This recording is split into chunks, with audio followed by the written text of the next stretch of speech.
Hi, welcome to the Dynamic Duel podcast, where we discuss all things DC and Marvel related, we review superhero films, and we debate who would win in Marvel versus DC matchups. I'm Johnny DC. And I'm his twin brother, Marvelous Joe. So if you remember from our last podcast, if you listened to that, we had Bane square off against Iron Fist. This episode is another tried and true duel episode. That's right, we're calling them duel episodes. Yep. So this episode, it's going to be Star-Lord versus Adam Strange. And you may be going, well, who the heck is that? You should know who Star-Lord is, at the very least. Yeah. He's from Guardians of the Galaxy, Chris Pratt's character. And that's as much as I know about him. So looking forward to listening to this later, or as it's being recorded, and learning more about him. And then Adam Strange he's kind of, he's like a B-level. He's like the Rocketeer in space. Yeah, he's like the Rocketeer meets John Carter from Mars. Yeah. So it should be a good fight, I think. They're similar. They're similar characters. They're both like B-list heroes who like can fly in space and shoot lasers, Yeah. So, Star-Lord used to be B-list. I think he's almost A-list now. Due to the movies. I don't know. I knew nothing about the Guardians of the Galaxy before the movie came out, honestly. And I used to be a Marvel fan until I saw the light. Well, it's because the Guardians of the Galaxy, they were like an old 70s team, but they were like revamped in the early 2000s, mid part of the last decade. And that's the version that they kind of based the movie off of. So yeah, I remember. So you wouldn't know much about them. So yeah, you're a DC guy. Yeah, and you're the enemy. So that is at the end of the episode. Before that, we're gonna talk about the new Thor Ragnarok teaser trailer. We're gonna talk about the new directors for Captain Marvel. We're gonna talk about the possibly controversial casting of Cable in Deadpool 2. Don't want to spoil that if you don't know. We're gonna talk about some casting. Josh Brolin. Just spoiled it for you. Awesome. We're gonna talk about Dolph Lundgren cast in Aquaman, and then there was this leaked trailer for Syfy's possible Krypton-based television show called Krypton. And then we got our first legit trailer for Cloak and Dagger for Freeform. Yeah. Then wrap it up with the duel. Yeah, the duel. I keep wanting to say Battlecast with the duel. So before we get into the news, though, as always, we do our trivia question. Last time we were recording an episode 2 weeks ago. While we were actually recording, Adam Spees actually wrote into our Instagram with the correct answer. So we should give him a shout out for that. Yeah. We drew him up a no prize. Just like you can win if you correctly answer one of our trivia questions. You can answer as long as this is the latest episode that you're listening to. Right. So congrats to him. And as for last episode's trivia question, congrats to no one. People like answered the question, just not correctly. Yeah, this is the first time we had people write in but not get the right answer. So last episode's question was, I named 7 characters, and for each one, you were supposed to tell me if the character is Marvel, DC, or both. And it was a trick question. And yeah. Well, the characters were Sabretooth, Scarecrow, Carnage, Cheetah, Magneto, Enchantress, and Doctor Doom. There were 7 characters in total. And we had all sorts of different answers. A lot of people got Scarecrow and Enchantress right. But the correct answer for all of them is both. Yeah. Yeah. The Doctor Doom in DC is actually, he spells his last name Doome. Yes. Yeah, so there is a Doctor Doom in DC. There's also a Sabretooth in DC, except he spells it a little bit different. I think it's hyphenated too. There's a Carnage in DC. There's a Cheetah in Marvel. There's a Magneto in DC. I think DC's Magneto is a robot. So, yeah, the answer to all of them was both. Each company shares a name with those characters. So, Google was your friend on that one. And no one used it. I don't think. But it would have taken, I don't know.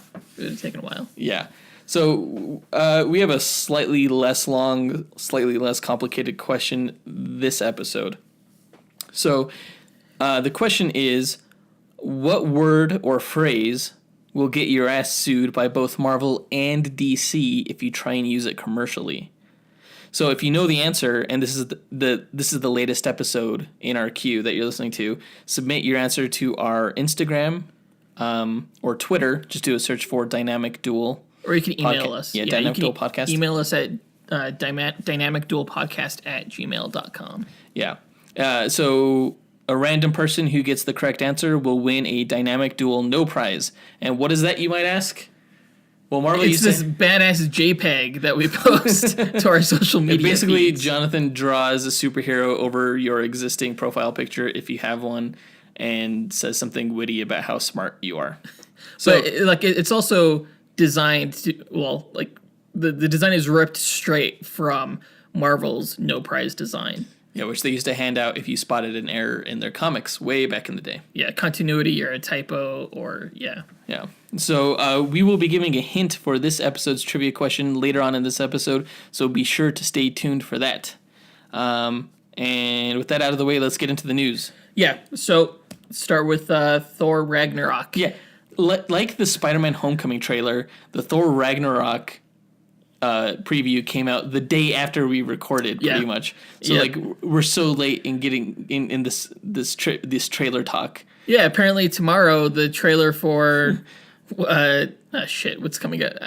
Black Panther or something. Well, yeah, Black Panther's coming out. Yeah, damn it. This, I have to say, is probably the best Marvel preview I've seen since the Captain America Civil War teaser, where it was Steve and Bucky fighting Iron Man at the end.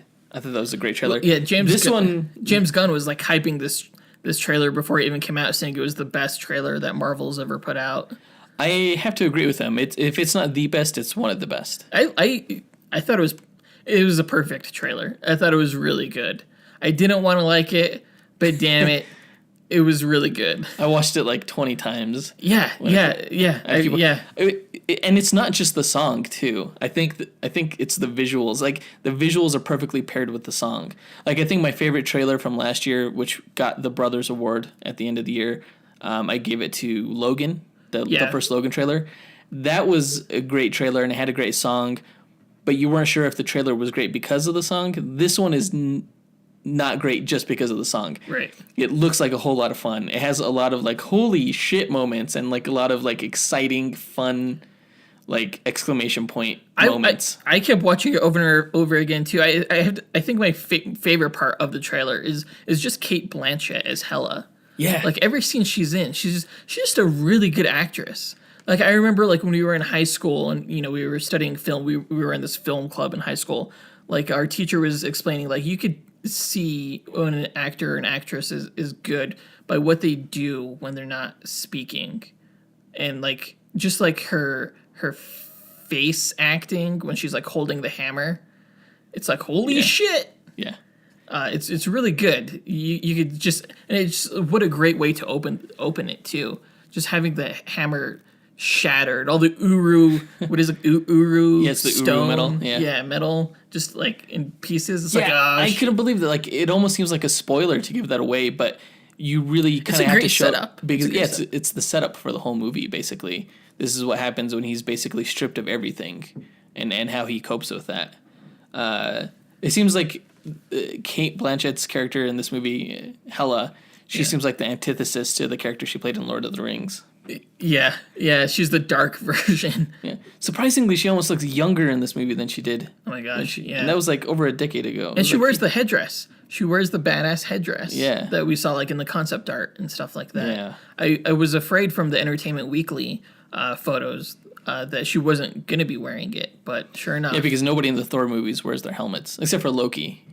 And Odin wears it often. Loki sometimes. I wish Thor wore his more. Well, it looks like we're going to get that. Yeah.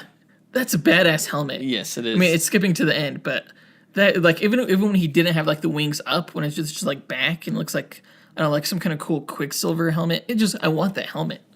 I want it. I want to wear it. Yeah, I would definitely wear that. So let's break it down. So basically it starts off with him being dangled, and I don't know if he's in hell and he's dead. I think that's pretty safe or to if he's in Muspelheim, where that's where Surtur lives. Surtur, the fire demon.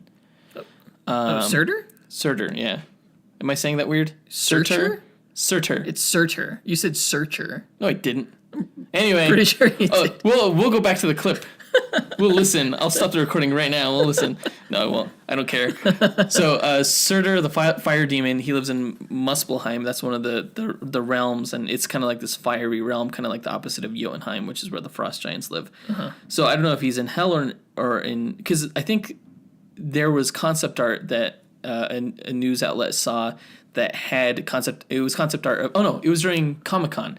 They showed concept art of Surtur, the fire demon. Yeah. So it almost looks like he's being dangled out just for him to... Oh, for like bait? Yeah, for bait or something like that. It's weird. Like, there are pillars that you see as he's being dangled that have like these like faces in the pillars. Did you notice that? No, I didn't. It's like really weird looking at it. So it's kind of a violent opening. Like, I clicked play and my daughter was with me. I was like, oh gosh, cover your eyes. This guy just got his neck snapped or his back snapped.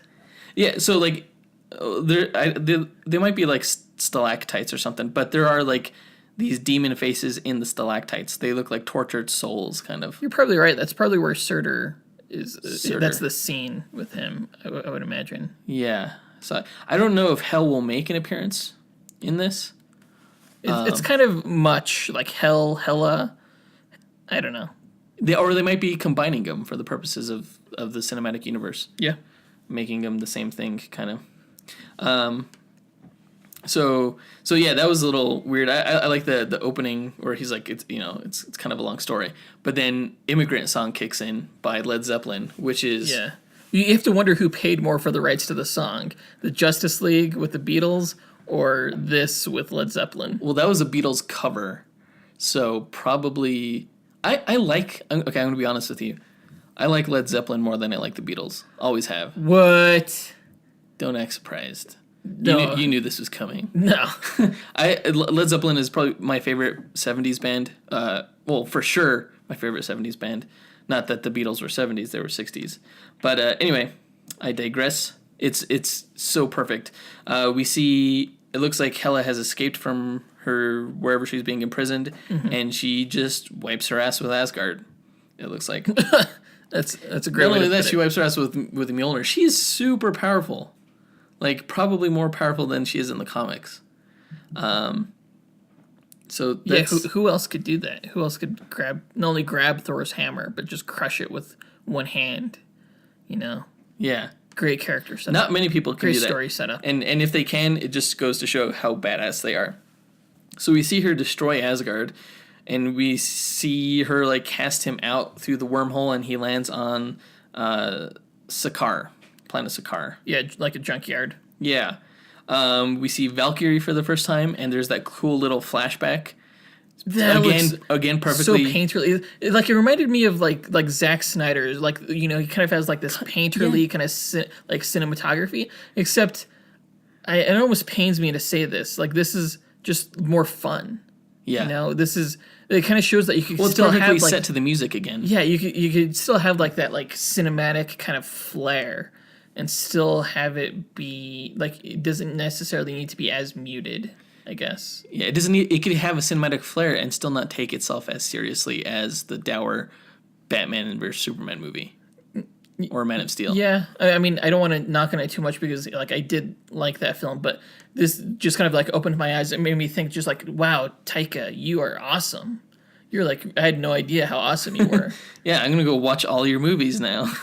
Well, I've seen What We Do in Shadows. That was pretty good. Was it good? But it wasn't anything compared to like this kind of visual style at all. It was much more of like a documentary kind of feel. Really? Because it was a mockumentary. I think the only thing I've seen of Taika's are a couple episodes of Flight of the Conchords. So, I didn't know he did that. Yeah, he did a couple of them. So we see Strider. It looks like Valkyries. Well, there's multiple Valkyries as there, as there are in Norse mythology. Yeah, we see. It looks like she's riding Strider, and she's like wearing like the more classic outfit. Yes, looks like. Yes, which is awesome. Yeah. And Hela has that badass sword. It looks like knocks her off her horse. Is that a sword? Yeah, it's I wasn't sure what she was holding. It's like this really cool designed sword. I don't know what it can do. It might actually be the Valkyrie's sword. It looks kind of similar to the one that Valkyrie is holding. Anyway, so I don't know if she steals it from her. But it looks like she destroys all the Valkyries, and it looks like the one that's in this movie might be the last one remaining. And she apparently is working for the Grandmaster now. Is she? Played by Jeff Goldblum. If anything, Loki is. I have no idea what Loki is doing in this entire trailer. Like, at one point, it looks like he's defending Asgard. At one point, he's sitting with the Grandmaster. At another point, what is he doing? He's doing some other shit. I don't know what to expect. He seems like it looks like he's siding. I didn't think he was defending Asgard. I think he was taking it down with Hela. Oh, really? Yeah. Well, in Norse mythology, she is his daughter. So maybe, but that's weird because why would he help her? Usually while he's a dick, his motivations are that he doesn't want to see Thor on the throne, but he wants to rule Asgard. He doesn't. Wait, you just threw me off there for a second. In Norse mythology, Hela is Loki's daughter, but not in the comics, right? Right. Okay, just wanted to double check. Yes, I think I got that right. Anyway, yeah. I think that's in the movies, he doesn't want to destroy Asgard. He just wants to rule it. Right. He just doesn't want to see Thor in charge of it. So why would he help Hela destroy Asgard? He's destroying his kingdom, basically. I don't think that he's helping her destroy it. Really? That's just my assumption. That makes sense, but I don't know. It's Loki. You can't. So you never know what his motive is. Yeah. You never know what he's going to do. So back to Valkyrie. If she's not working for Grandmaster directly, she's at least scouting for him. I don't know.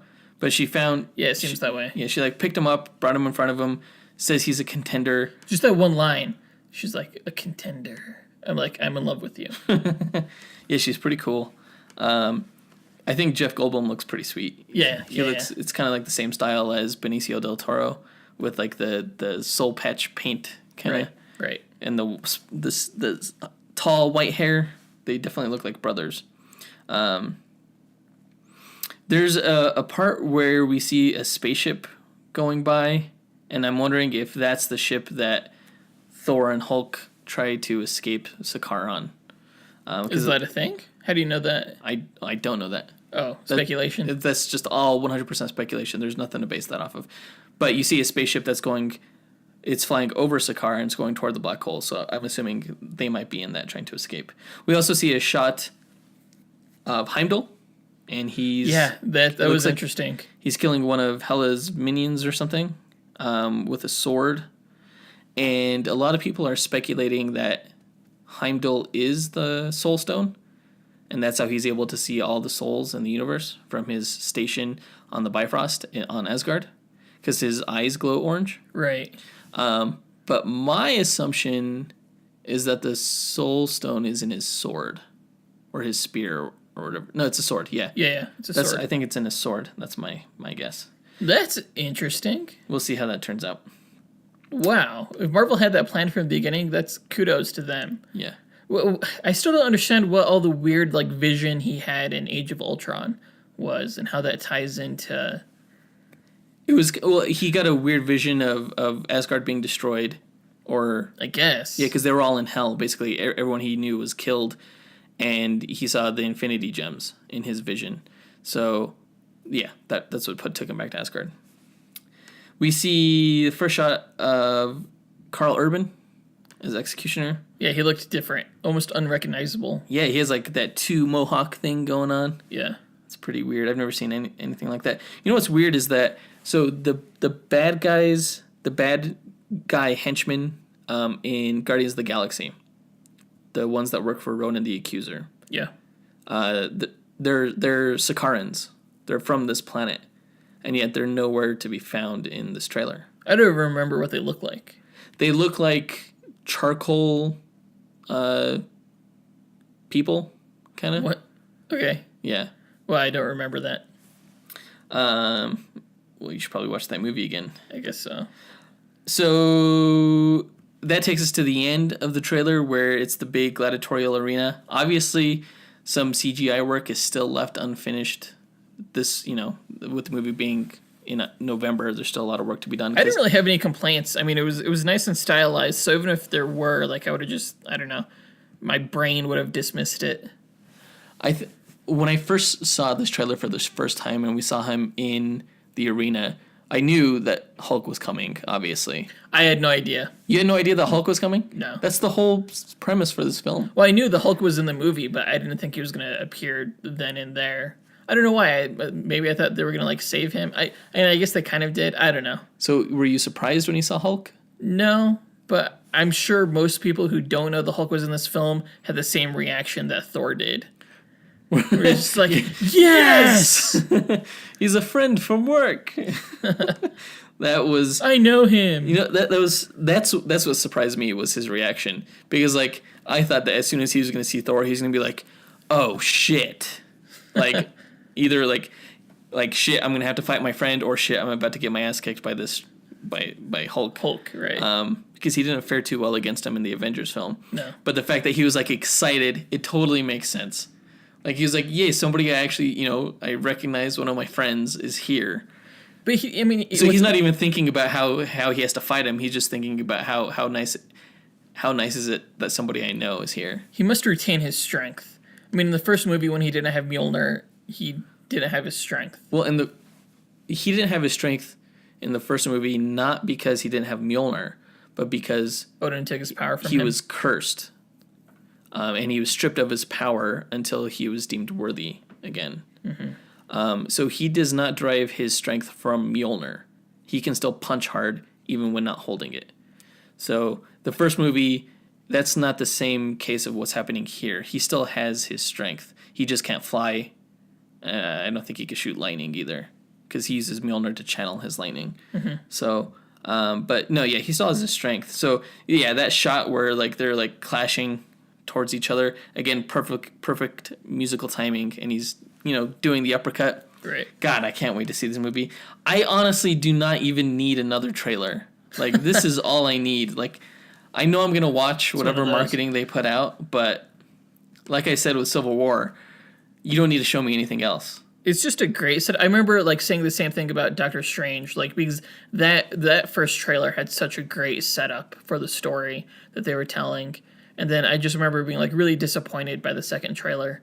I think it came out during Comic-Con maybe, but I hope that doesn't happen with this film either, because this is a great setup. It was a perfect trailer. Can you imagine a second trailer being better than this one?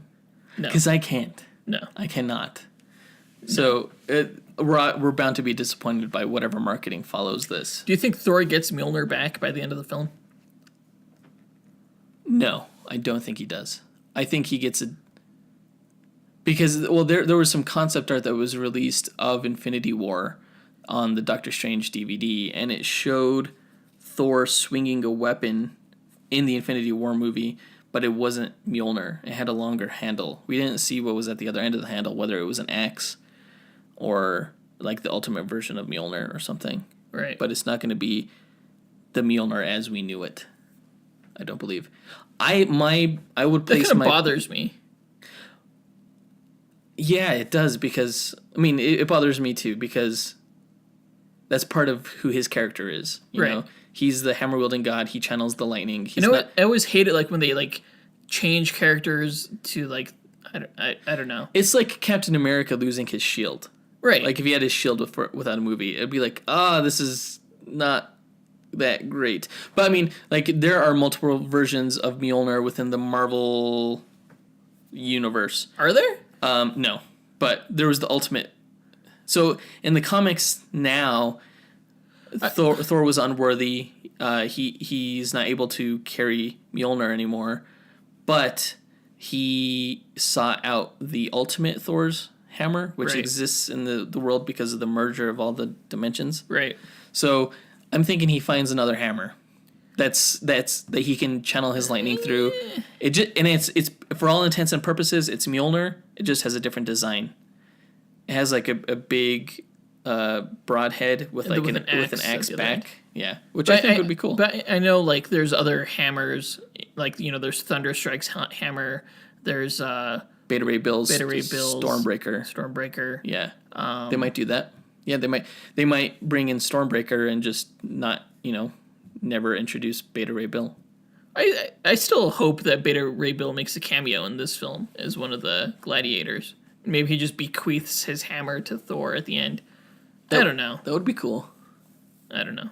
Yeah, we'll see. It's still not Mjolnir. They have options, basically. In the Secret Wars comic, in that story arc, there were like hundreds of Thors because they were Doctor Doom's police force, basically. So he took all the stars in the sky and made Mjolnirs out of them and gave them to his police force, and they would patrol for him. It was pretty cool. Anyway, I don't know what relevance that had to this, because obviously there's not going to be a Thor core, but it was just interesting that he can have a different hammer, basically. I don't want him to. Yeah. So the title treatment at the end of the trailer makes a whole lot more sense to me now than it did when it was first released. Oh, yeah, it looked good. Good. It's kind of like 70s metal, kind of like a Led Zeppelin kind of feel to it. Yeah. So I hope that song is in the movie. I just really like that song. When's the last time you saw that, though? Where, like, the trailer song was in the film? Never. Rarely. Yeah. Not even with Logan. They went with a I guess Suicide Squad. Oh, there you go. Yeah. All right. Anyway, that's it for the Ragnarok teaser trailer. Again, I couldn't be more excited for this film. It's probably my now most anticipated Marvel film of 2017. So even more than Guardians, which comes out in a few weeks. Yeah, even more than Guardians. Yeah, I would agree. I would say yeah. Yeah, I think Justice League is fucked. What? Why? Because Thor Ragnarok comes out 2 weeks before Justice League, and people are way more excited by Thor than they are by the Justice League. No, trailer. if anything, this means Thor is fucked because it's going to get knocked down so hard when Justice League is released. No. It means that it's not going to get knocked down as hard as it would have if people were not as excited for it. It's gonna hold over better than you think it will.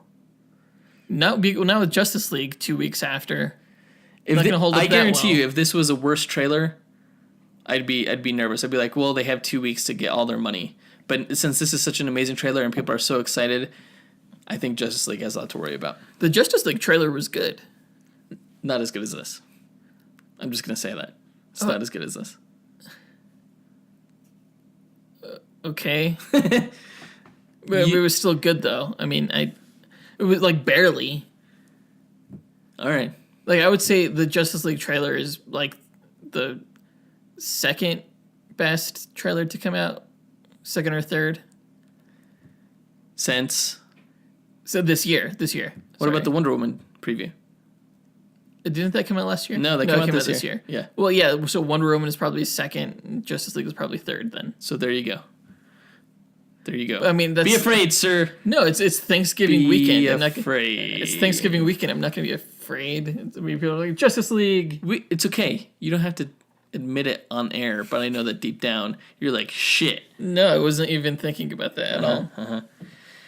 All right. Moving on. Captain Marvel has its directors now, finally. I know they were always talking about getting a female director for some reason. Yeah. And it looks like they did get that. Along with, it's two directors. Yeah, it's a duo directing team.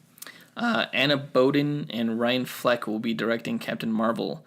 I'm not familiar with them. They directed Mississippi Grind, and sounds like a porn. Ryan Fleck directed Half Nelson, which got Ryan Gosling's first Oscar nom, I believe, which I heard was good. I haven't seen that either.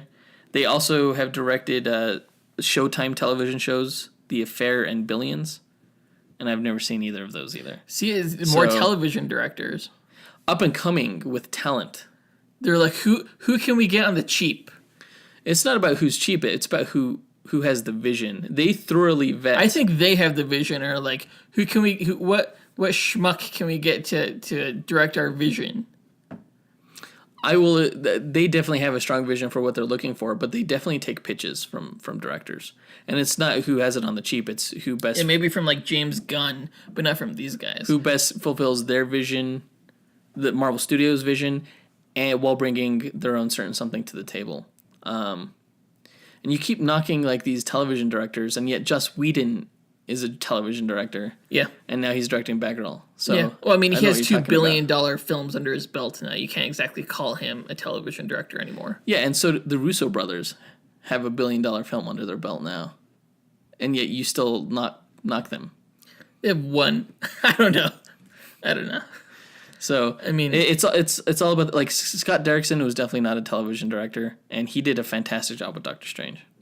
And same thing goes with Peyton Reed. Like they're not the most exciting choices, but they still Marvel finds a way to bring out the best in them. At this point, I'm almost like who cares who's directing a Marvel film right now, because you know what that film is going to be. Well, look at Taika Waititi.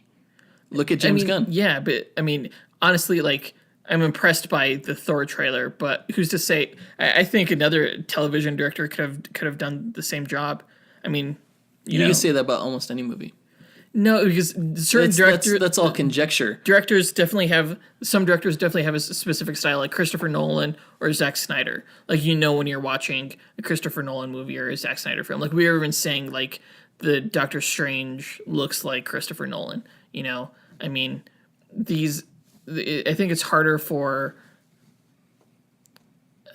most Marvel directors to kind of bring their voice to it, maybe.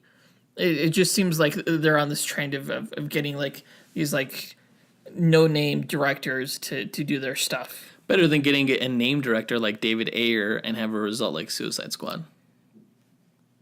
Yeah, I mean, but Suicide Squad made them a lot of money.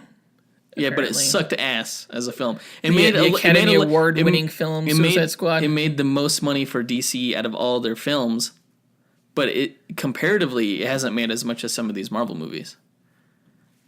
So, yeah, I don't think Batman vs Superman even made as much as Ant-Man did. In terms of profits, it's proven to work for Marvel. It just like, as someone who likes film and directors and it gets excited by big names, you know, like Ridley Scott or something like that, you know, this is not exciting. So you're like a label queen.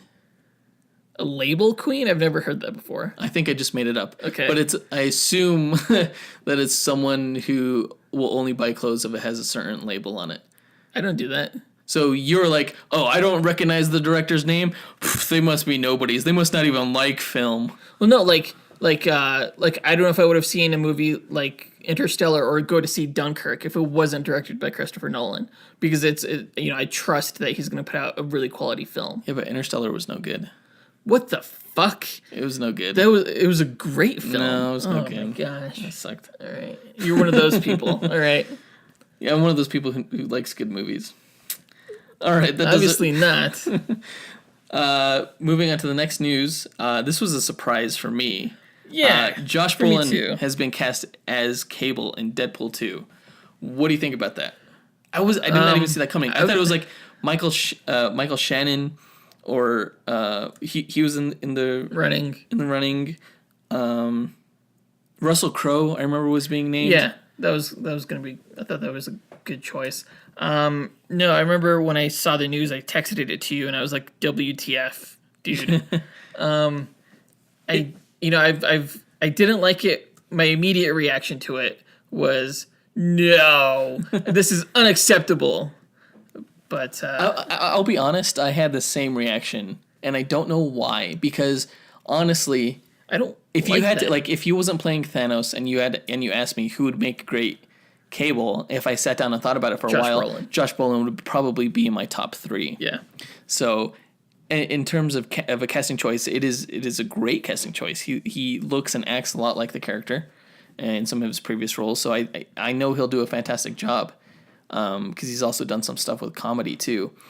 But we've had lots of actors play multiple superhero parts, and I never like it.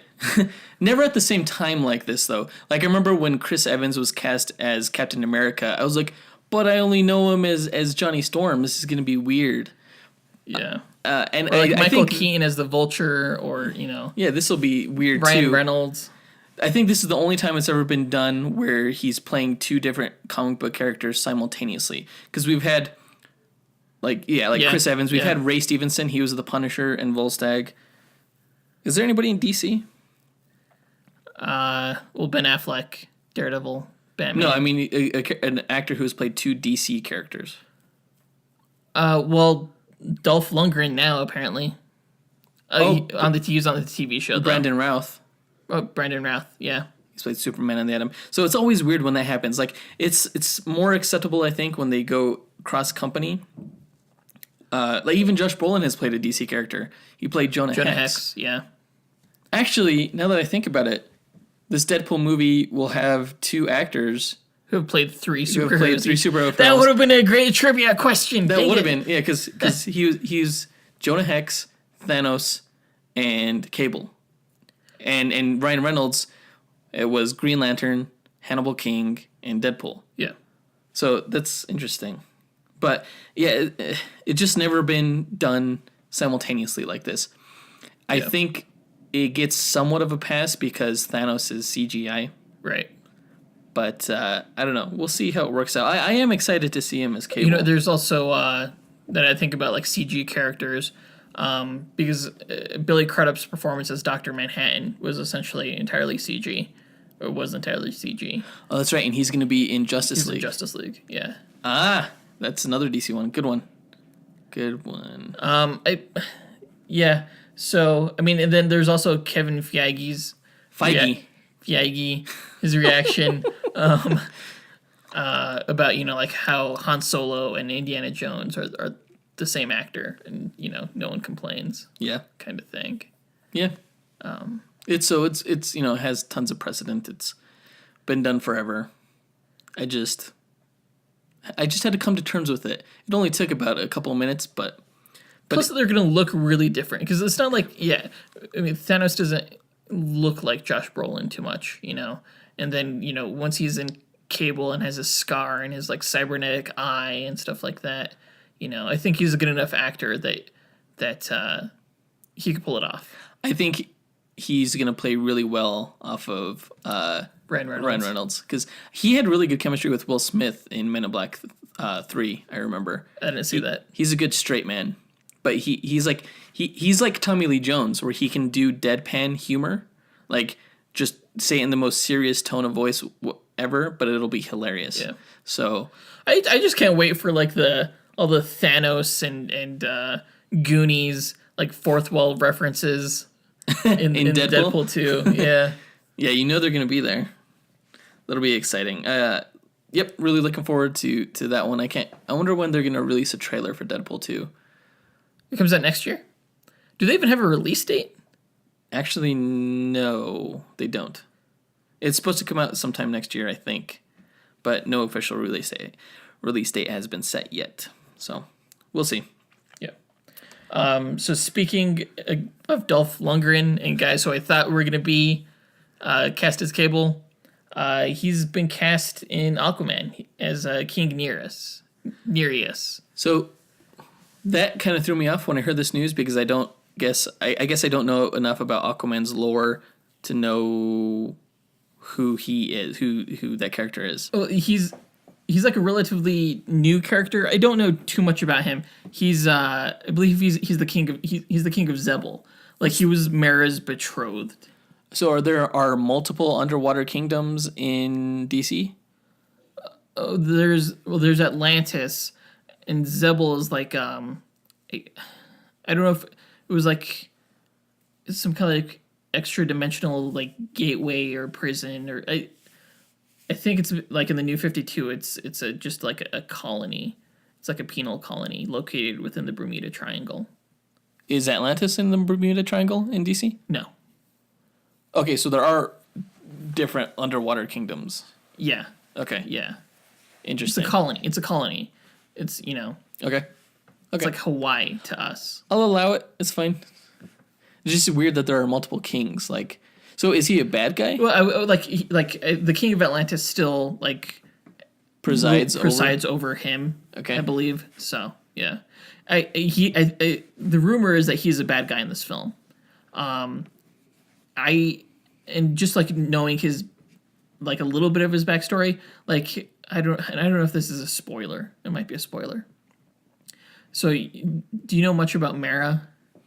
I know that she looks like Ariel from The Little Mermaid, and that she can create hard water construct weapons. Okay. Well, she's from Zebel, and she's from the penal colony. Yeah, she was originally like sent to assassinate Arthur, but she like fell in love with him. Is this in the New 52, or is this? I think it's pre-New 52 as well. Okay. But so like they're like up to no good in Zebel. So I believe he's a bad guy. I wouldn't be surprised if like, you know, maybe instead of hiring Mera, he hires Black Manta or something like that. To me, like he kind of comes across, if I could compare this to Batman Begins, like he's the Falcone of this film, and Black Manta would be like Scarecrow, and Orm would be like Ocean Ra's Master. al Ghul.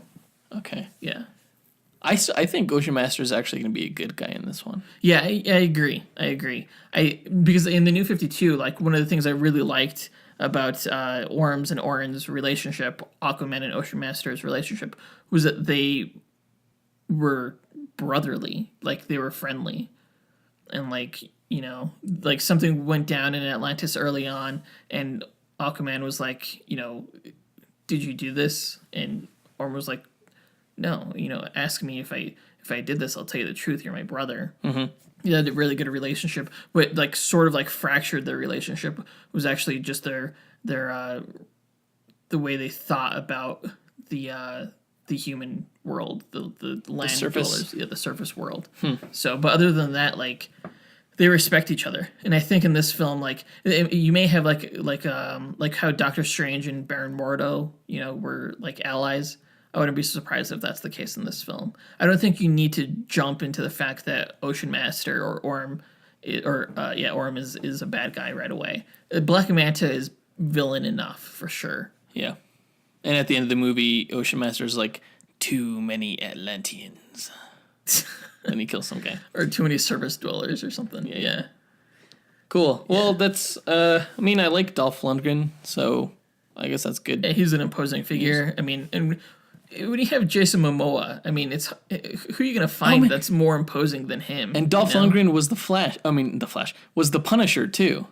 That's right. So that's right. He's been in 3 as well. Yeah, he's Konstantin Kovar in Arrow, the TV show. I don't know who that is. I think he's based off of Red Star in the comics. I could be wrong. Is he Constantine's brother? John Constantine? No. Okay. No. It's just a Russian name. Okay. So, yeah, good casting. Cool. Yeah, I get more excited about this film with, you know, each bit of news. It has a fantastic cast. It does. I have to say. It does. I mean, it's like, I was going to say it almost rivals Black Panther's cast, but nothing rivals Black Panther's cast. That's just the best cast in all of history. But it's probably the best cast DC movie, I think, so far. Like, it's near that I thought caliber. BVS was really well cast. I don't know. All right, so on to the television news. Yeah, so there was a leaked trailer for Syfy's possible Krypton series. They've only filmed the pilot. I didn't know it was leaked. I thought it was officially released by Syfy until like all the trailers got taken down. You could tell by the quality that it was leaked. Yeah, you can't find it online anymore. It's really hard to find. I wasn't that excited. If you Google it, maybe it was just because of the quality, or maybe it's just a sci-fi show with the kind of like shoddy CG. But it seems very. I mean, it's written by David Goyer, so it seems very in line with Man of Steel's interpretation of. I thought the CGI looked pretty damn good for a sci-fi show, for a sci-fi television show. It seems like they had put a lot of money into this trailer for it to just be leaked. I bet you they're pulling a Deadpool to gauge interest to see if they should greenlight it to series or not. You know, that's probably true. I haven't seen like too much reaction from this online. It kind of flew under the radar. I was busy with work and stuff. I don't know what the reaction was. It was mostly positive from what I saw. Yeah. Okay. Well, that's good.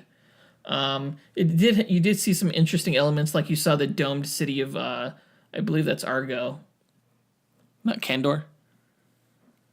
No, I mean there is like that was interesting. There is like this like bottled.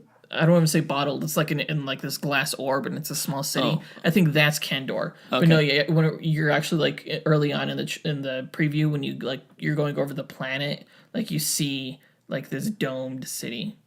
I didn't see any dragons. Remember? You didn't see, yeah. Jor-El had a dragon in Man of Steel at the What beginning. was his name? His dragon's name? I don't remember. I swore I'd never forget his name. Never forget his sacrifice. Fuck! I wronged him. No! What? I forgot his name. Damn it, I suck. Yeah, no, it was.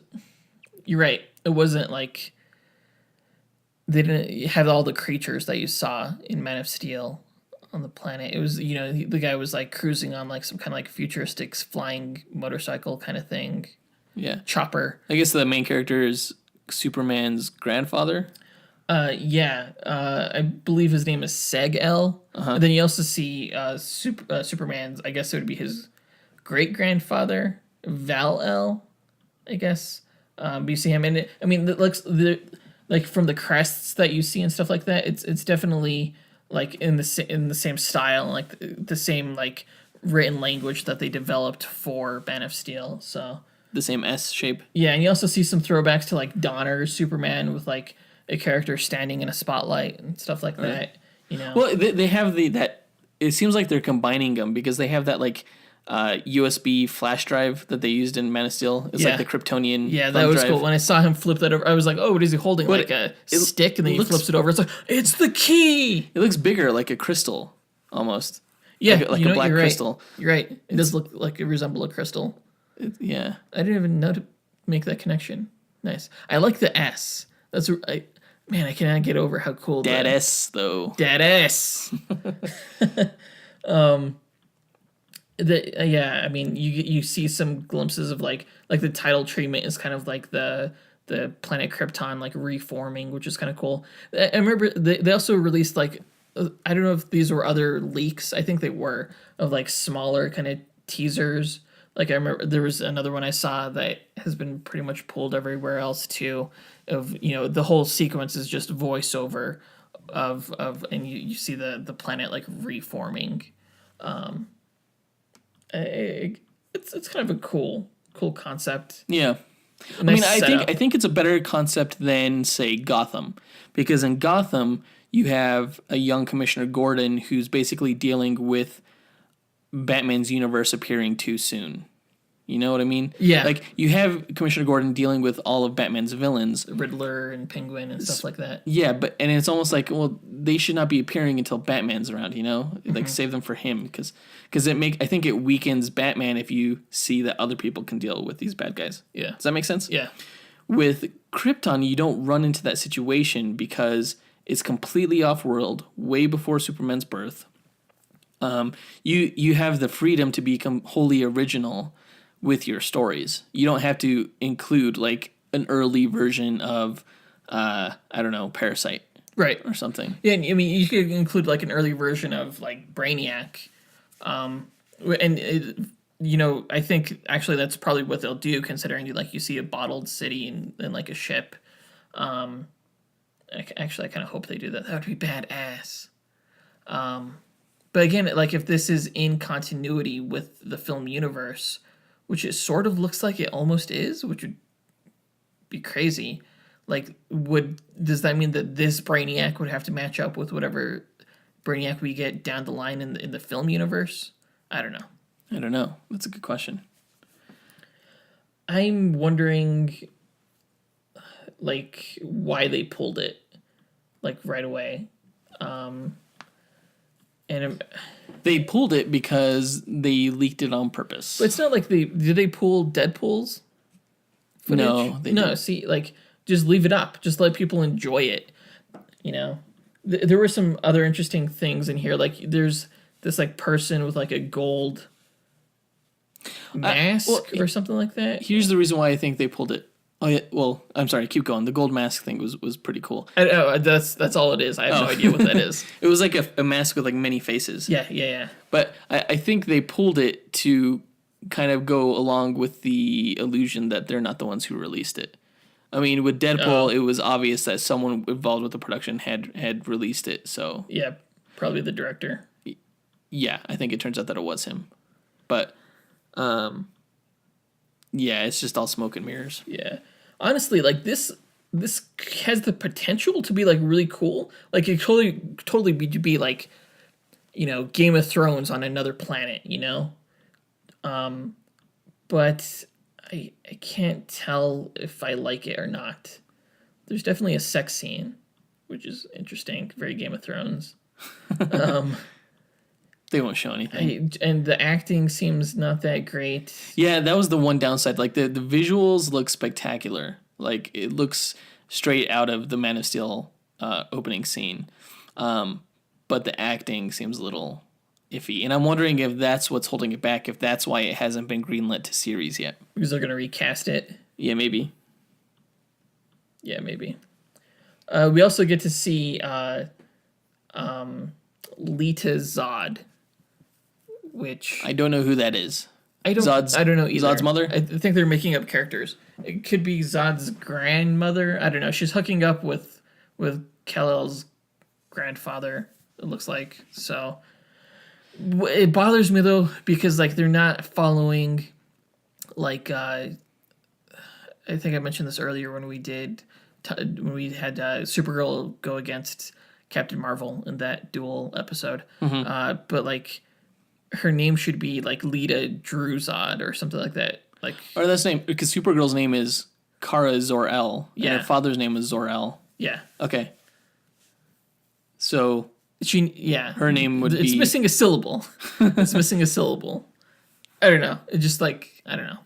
Pay attention to your Superman lore. Do you think it's going to turn out that Zod and Kal-El are cousins? Yeah, I think that's pretty much what this is implying straight up. Weird. I don't like that. Yeah, it doesn't need... I mean, you make your universe smaller when you do that. You don't need to do that. I mean, it's interesting that... I would rather have, like, Jor-El and Zod be, like, friends growing up than, like, have their grandparents hooking up. I don't know. Yeah. Yeah, that just seems weird. Yeah. So, looking forward to it, I guess? Are you going to watch it? I don't know how I would. I don't think Syfy's on Hulu. Don't they have a Syfy app? Possibly.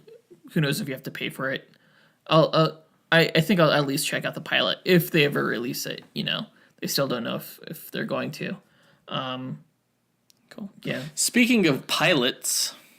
Oh, this one's actually... This is my segue. Going forward. Yeah. So the Cloak and Dagger has... that's going to be on the Freeform channel, released a trailer a few days ago. It looks pretty damn good, I think.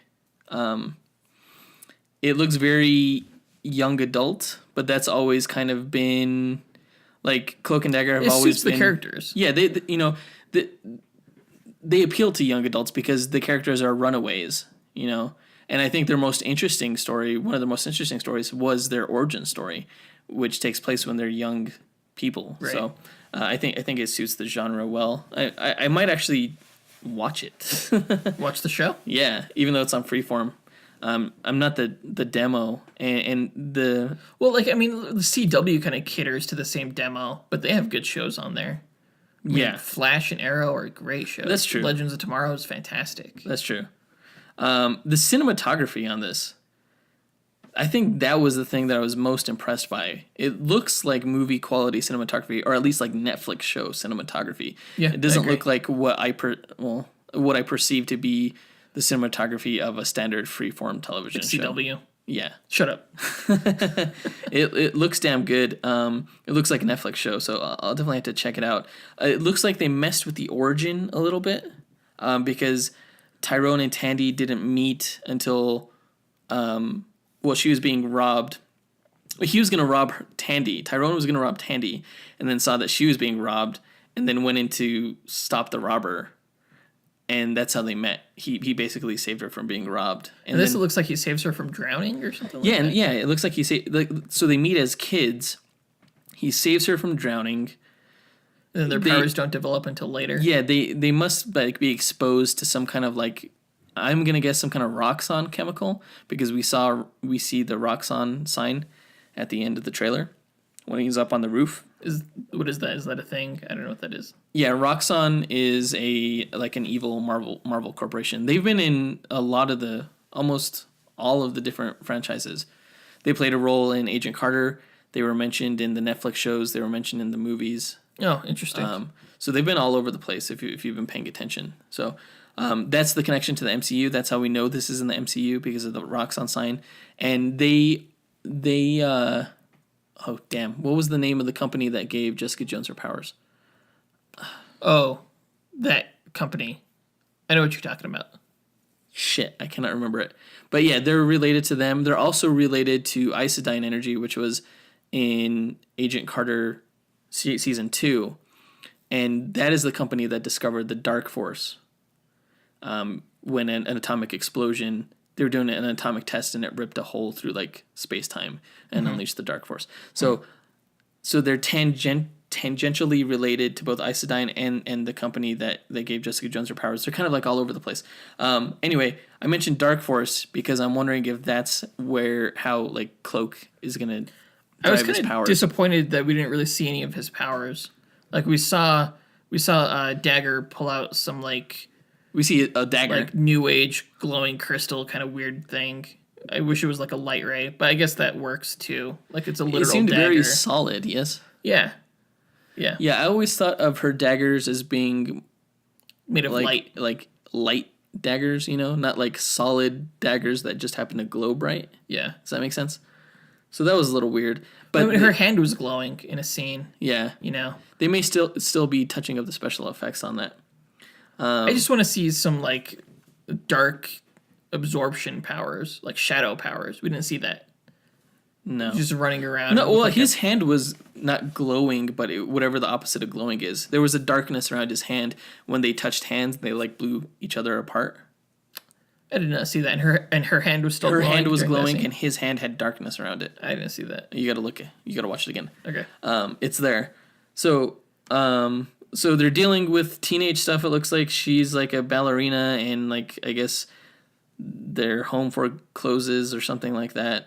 It looks like a lot of freeform teenage stuff, but then they're in the same high school. Looks like they're in the same high school. Possibly come from different sides of the tracks.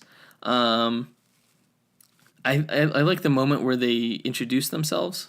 I think the actress, I forgot her name, that plays Tandy, she has a very Brie Larson type feel to her. I think the way she acts and the way she looks.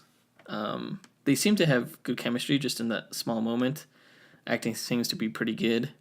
But yeah, I'm excited more for the superheroics than all the teenage angsty stuff. Yeah. In the comics, they were runaways who were given drugs by they were experimented on by the mafia, or the Marvel version of the mafia, which is the Magia. They had like a magic mafia? No, they had to call it the Magia because of the Comics Code Authority. They couldn't use the word mafia. Dumb. So yeah, the Magia, like they overdosed them with these drugs, and it awoke their latent mutant abilities.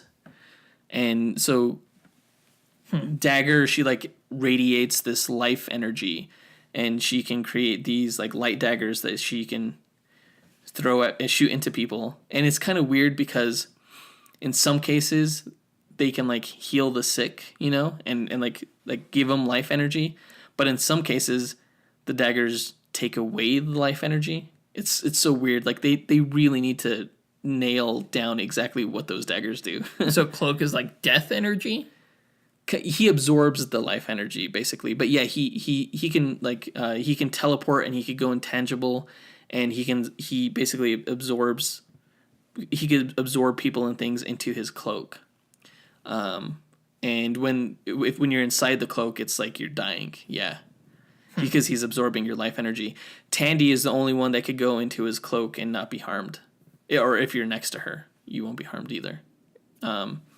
So they have kind of a symbiotic relationship. Like if she needs to like expel her power, and if she builds it up too much, she gets sick and can die.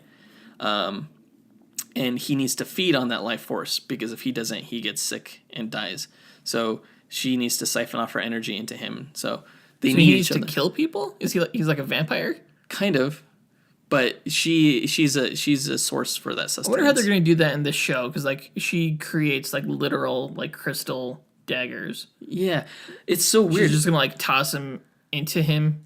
That's weird. I don't know. I don't know if they're gonna like. They need to have the symbiotic relationship. That's part of who they are, and it seems like they're fated to keep running into each other because she says, "Wait, are you that kid?"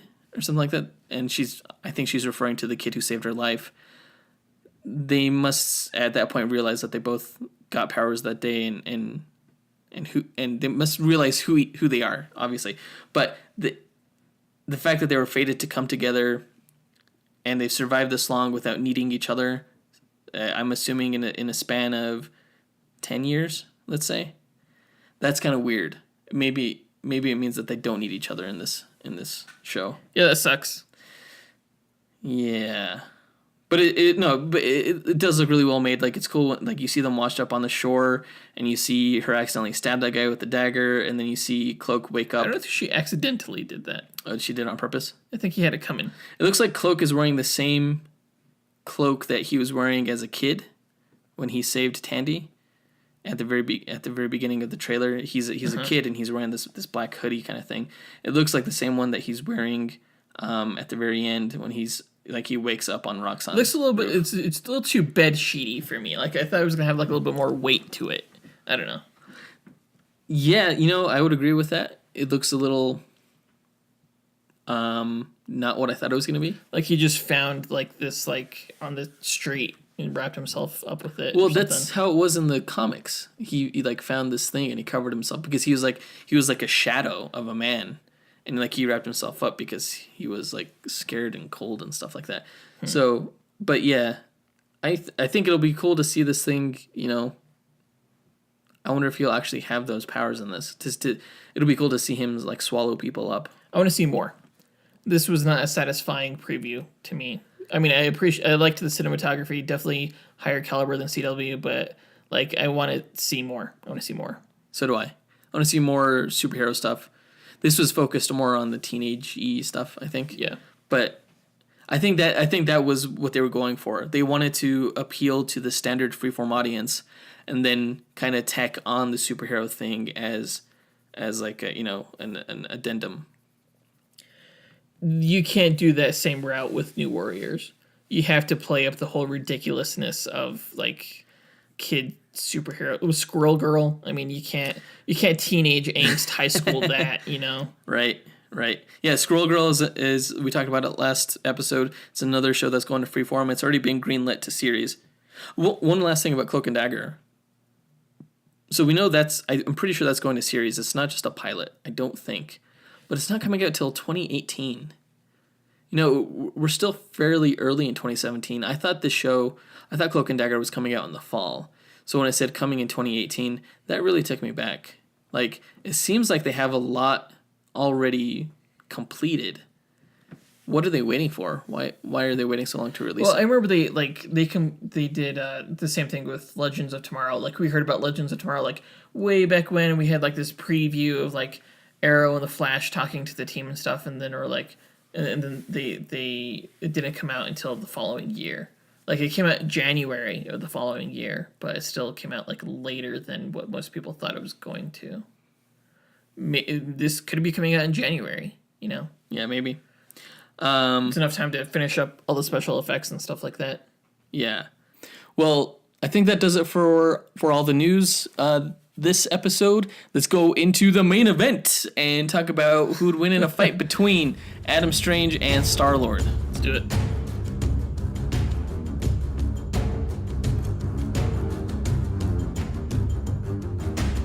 All right, welcome back. This duel, once again, is going to be Adam Strange versus Star-Lord. A quick abridged version of how this goes, since our last episode was also a battlecast. We take this stats, we take statistics from each character, and then we compile them in a spreadsheet, and we compare them against each other. using a method called the Monte Carlo method. Yeah. And we run 1,000 simulations, battle simulations, comparing those statistics against each other. Yeah, like the Spike TV show Deadliest Warrior, basically we use the Monte Carlo method, which sets up a standard deviation for each of their stat numbers. And among that deviation, you'll get different results. And when you compare those results, you can tell who the winner is. Right. So let's get into it. So before we talk about the matchup, we'll talk about each character. And let me tell you about Peter Quill, a.k.a. Star-Lord. The Star-Lord. Who? Star-Lord, man. Come on. So some of his backstory has actually been retconned to fall more in line with the public's perception of him since the movie came out. So he used to be like this, like a pulpy space hero, like Buck Rogers. Yeah. But except he had super strength and speed, and he could fly. What? But yeah, ever since his reemergence in the early 2000s, he's developed into like he lost those powers, and he's developed into more like this like smartass gadgeteer, always has a plan type. Or like Chris Pratt. Yeah, leader of the even before the movie, he was like a smartass, just intellectual badass. And now he's the leader of the Guardians of the Galaxy. So here's his origin as it currently stands. So Peter Quill, he's what you get when you mix a human from Earth. When a human from Earth makes sweet, passionate love with an alien from the planet Spartax, you get Peter Quill. He's the son of Meredith and Jason. Jason was the Spartoi emperor at the time, and he left before Peter was born to fight in intergalactic war. Growing up, Peter, he didn't know who his father was. He didn't know his father's identity or that he was an alien, but he was always like drawn to the stars and wanted to learn as much about space as possible and one day become an astronaut. And one day when Peter was around 11, two Boden aliens showed up to his mom's house, vowing to end Jason's bloodline. So the two aliens killed the mom. Peter was able to defend himself with a shotgun, and he killed the aliens, but he wound up in an orphanage and was even more intent at that point to go into outer space so he could avenge his mom's murder. So he joined NASA, and he was one day about to be fired for fighting with one of the other astronauts in training. So he hijacked one of the Kree warships that they had stored there at the launch facility. He took off, and he finally got his wish to go into space. Now that's the point that kind of differs from his original history, which was that he became an astronaut, went up to a space station, and they were visited by this enigmatic alien who granted him his powers. See, how does Marvel do that? Because they don't have like Crisis on Infinite Earths or like New 52s or anything. They like just that. retcon it. They just yeah. So now what happened was that he got into a fight with one of his workers and stole a Kree warship because he was about to be fired. Mm-hmm. So it's a little bit more badassery, more bad boy-y. So he went up into space, and there he ran into a group of space pirates, which were led by Yondu. They were Ravagers, like in the movie. So they recruited him into their ranks as their cleaning boy, and eventually he rose through the ranks, and Yondu gave him the location of the Boden ship responsible for destroying his childhood home. So he left the Ravagers to seek his revenge, and along the way he learned who his father was, Jason of Spartax. It turns out that it was Peter's uncle Gareth, so Jason's brother, or Jason's uncle rather, that arranged for that Boden attack when Peter was a kid, and that Gareth was trying to take the Spartoi throne away from Jason.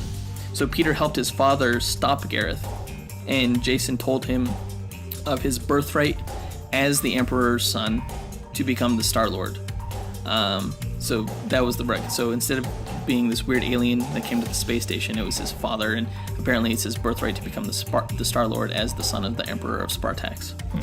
So Jason wanted him to stay on Spartax and rule alongside him, but Peter declined and he decided to go out and seek out knowledge and adventure out in space as the Star-Lord. So after, wandering the stars and saving planets and discovering sentient life and shit, he happened upon a former Herald of Galactus, who you know as the World Devourer. Everybody knows who Galactus is, right? Yeah. He's a bad guy of the Fantastic Four. He eats planets. The Silver Surfer was a former Herald of Galactus. But this former Herald was called the Fallen One, and he was trying to starve Galactus by destroying all the planets that he could find to keep them from sustaining Galactus. And so Star-Lord tried to stop him, but he was nearly killed trying to stop him. But he realized that his spaceship could use the residual energy that was left over after a planet's destruction to kill him. So Peter essentially, he let the Fallen One destroy a Kree lunar colony, sacrificing essentially 350,000 lives to harness that energy and use that to defeat the Fallen One. That's himself. not that many. 350,000? It's not that many. He basically let 350,000 Kree lives die so that he could use the energy to defeat the Fallen One, because otherwise he couldn't do it. The Fallen One was just too powerful.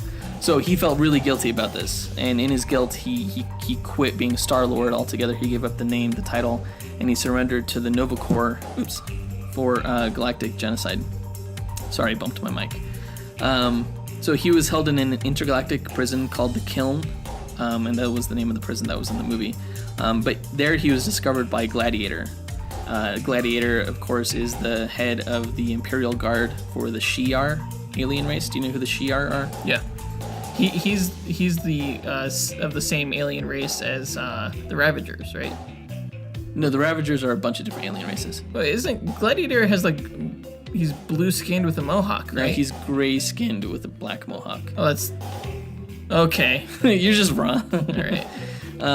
So the Shi'ar are probably the alien race that interact most often with the X-Men. The Empress of the Shi'ar, Lilandra, once had a romantic relationship with Professor X.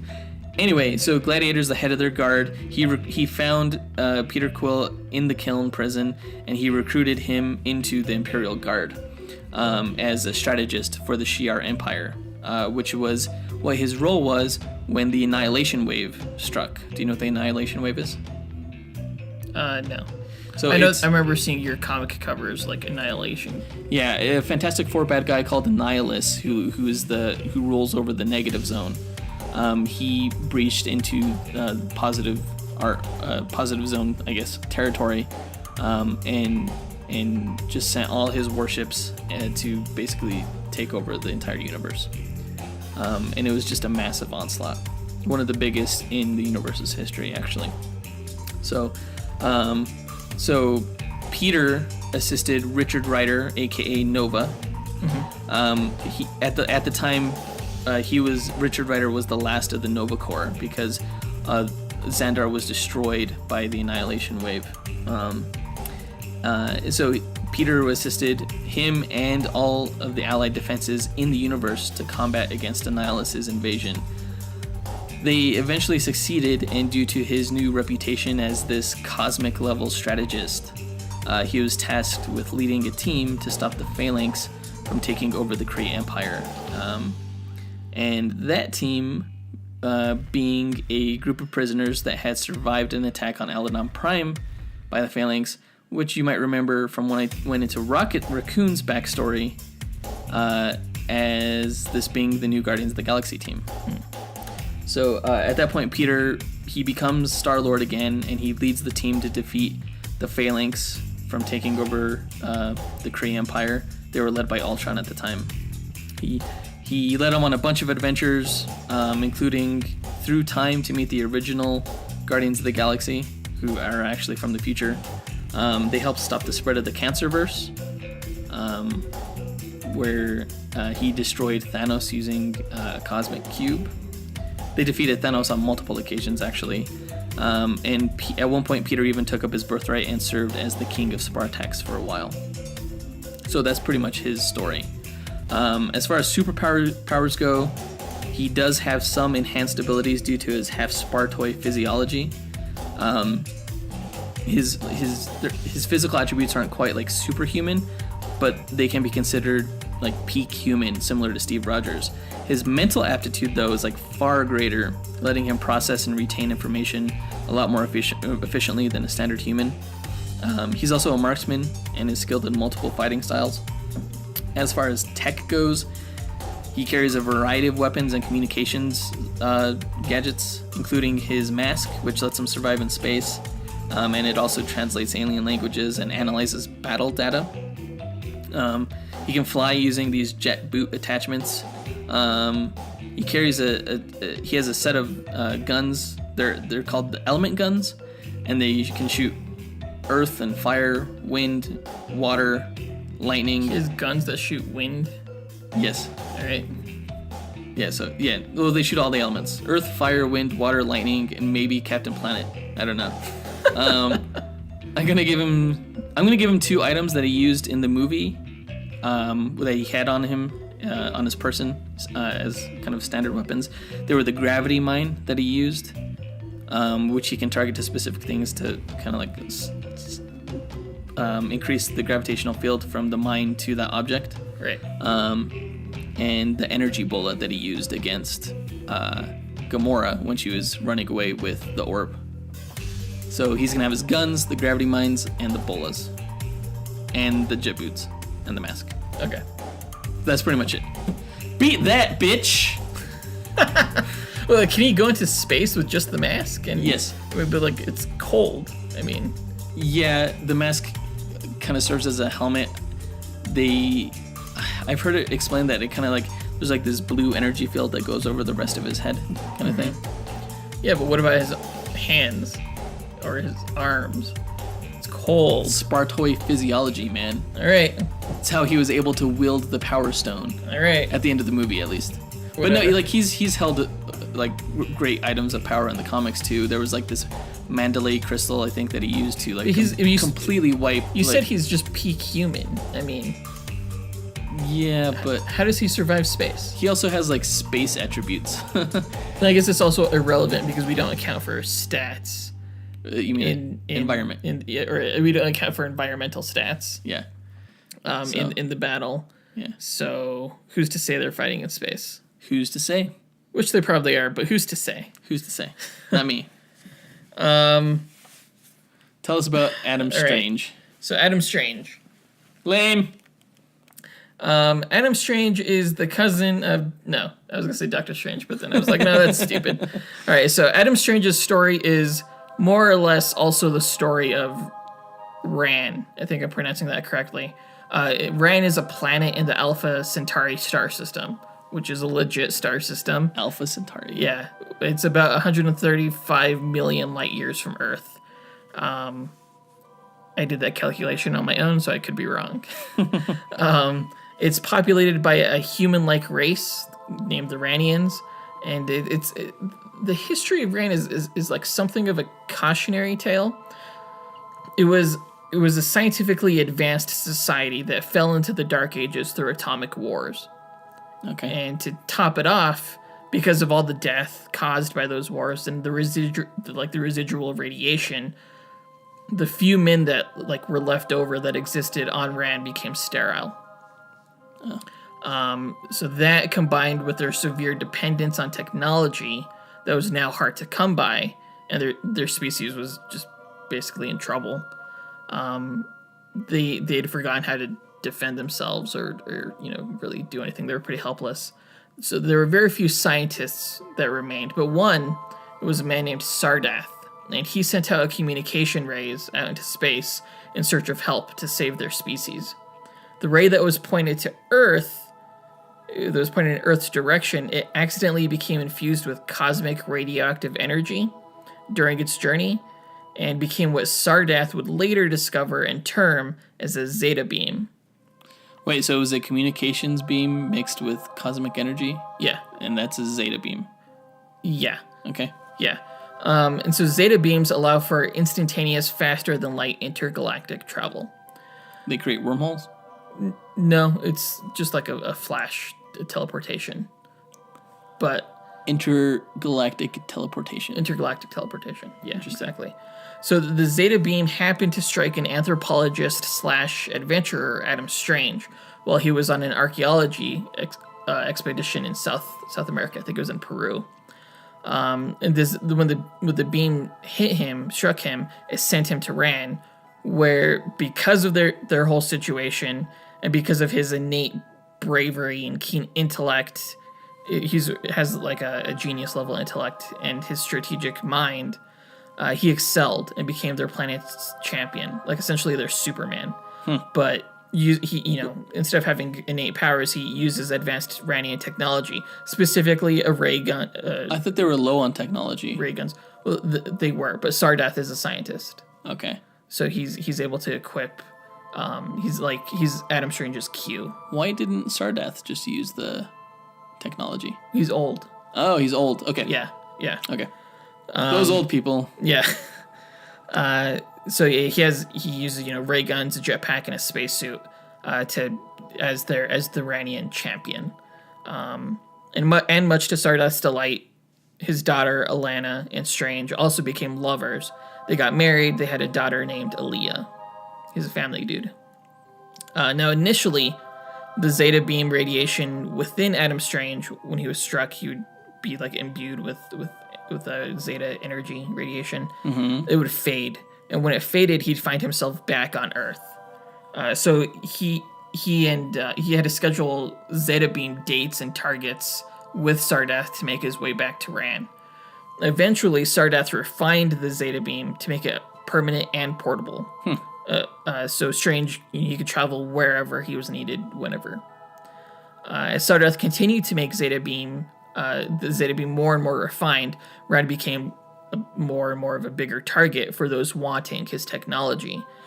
Sardath was able to refine his Zeta beam into an Omega beam, allowing him to teleport the entire planet of Ran away from harm several times.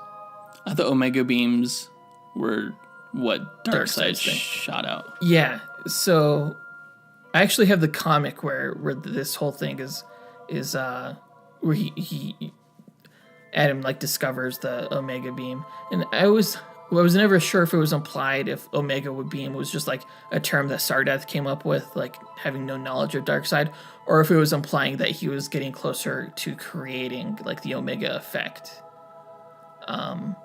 He did describe something called an Omega event, where the entire universe would essentially just be because the Omega beams, Darkseid's Omega beams, can teleport people. Oh, they can? That's essentially what they do. Interesting. Yeah. I thought they just blew you up. No, he could teleport you to Apocalypse. He could teleport you to. He could teleport your atoms into a whole bunch of different places. And okay, interesting. So his Omega beams are more advanced Zeta beams. Yeah, so normal teleportation is from a ship to a planet surface, like Star Trek or something like that. Zeta beam technology is instantaneous intergalactic travel, but Omega beam, matter transportation is a whole planet or entire galaxies. Wow. Yeah, it's a big deal. And so everyone's trying to get their hands on this. And because of that, he had to hide Ran several times, sometimes even from Adam Strange. So at this point, is Ran doing any better than what it was? Is he bringing a lot of his guy friends over there to bang all the women and repopulate the planet? No. Is he just doing it all himself? He's just banging all the women? He's just only Alana, I guess. He doesn't care about the population, I guess? We know that he's done it at least one time because they have a daughter, but I don't know how many more times. I don't know. Poor Ran. Okay. So during this the planet heist kind of fiasco where in the comic series, when you learn of the Omega beam and stuff like that, the Omega beam device was hacked and destroyed, and it sent the planet Ran into the orbit of Hawkman's planet Thanagar, which caused Thanagar to move closer to the sun, and just devastated the whole surface environment that led to the Ran-Thanagar War. And eventually that led to the sharing of Ran by the two races, because Thanagar was essentially destroyed. Oh, well, that's good. Not that it was destroyed, but that they get along Yeah, on yeah. the same planet. So after this, during his Zeta Beam accident, Adam Strange lost both of his eyes. What? Like they just didn't Zeta Beam with him or something. What like the that. hell? I'm not exactly sure. Jeez, What I would happened. never trust that technology again. No, it wasn't the technology. It was something else that happened, like during a transport. Damn. I'm not. Starfire and Animal Man were involved somehow. It was during the New 52 event. I didn't read that. But anyway, Stardust had to clone new eyes for Strange from his daughter Aaliyah, and he genetically engineered them to allow Adam Strange to see the entire electromagnetic spectrum. So, in addition to his enhanced sight, again, Star-Lord can see the entire electromagnetic spectrum too. He used to have a cybernetic eyeball that could do that, but now he could do that through his mask.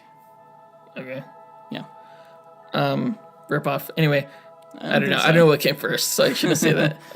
So in addition to his enhanced sight, again, Adam Strange has access to an array of energy blasters. His spacesuit allows him to survive without food or water or air almost indefinitely in space. And it projects a holographic heads-up display, which allows him to analyze threats and relay targeting directly to his blaster scopes. Like Star-Lord's mask. Yeah. Okay. Again, Star-Lord's a ripoff.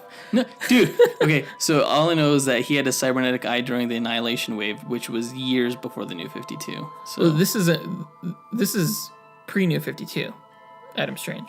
I thought you just said it was during the New 52 story that he when he lost his eyes. When he got the heads-up display? When he lost his eyes and the electromagnetic spectrum thing. No, so the 52 event was before New 52. Yeah, but not much before. No, only a few So years. there. I'm talking like 2003. Anyway, 2005. so yeah, he also has, upgraded combat suits capable of generating hard light force fields and plasma cannons. He's also an expert fighter. Wait, so he has guns and plasma cannons? Well, he has ray guns and plasma cannons. Plasma, like rifles, they're just bigger ray guns, Where does he keep the ray gun or the plasma cannons? Well, it depends on what suit he's wearing. Okay. Normally he doesn't have like the force field or like the huge plasma rifles. Mm-hmm. He just has, his ray guns, 2 of them, and his jetpack.